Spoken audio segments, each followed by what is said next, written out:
बालमित्रांनो आणि मैत्रिणींनो, आज मी तुम्हाला एक गोष्ट सांगणार आहे.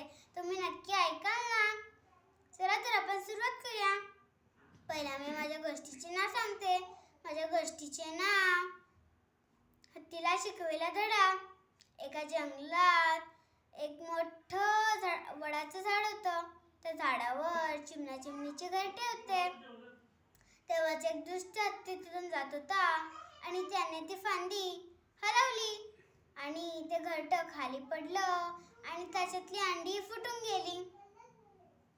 मग चिमणा चिमणीला राग आला.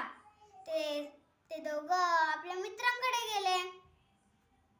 मग त्यांच्या मित्रांनी त्याच्यावर चर्चा केली. सुतार पक्षी म्हणाला, आपल्याला त्या हत्तीला धडा शिकवलाच पाहिजे. एके दिवशी सगळे पक्षी झाडावर बसले होते आणि तेव्हाच हत्ती तिथून जात होता.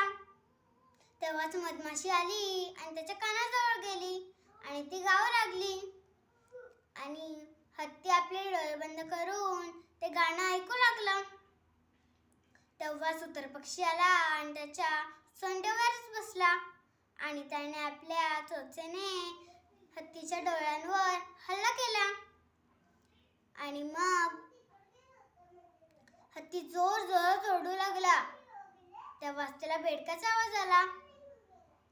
हत्ती म्हणाला की आपल्याला आपले तोंड पाण्यात बुडवायला पाहिजे, म्हणजे आपल्याला बरं वाटेल. आणि इथे आसपास नदी तळ सुद्धा आहे. म्हणून तो बेडकाच्या आवाजाच्या दिशेने जाऊ लागला आणि चिखलात पडला. हत्ती जोर जोरात ओरडू लागला, मदत करा, मदत करा, मला ही कुठल्या चुकीची शिक्षा मिळत आहे. तेव्हाच बेडकाने त्याची चूक आठवण करून दिली. हत्तीने सर्वांची क्षमा मागितली आणि तो म्हणाला, मी कधीच असे करणार नाही. तात्पर्य एकतेचे बळ. चिमणा चिमणीच्या मित्रांनी हत्तीला शिक्षा दिली.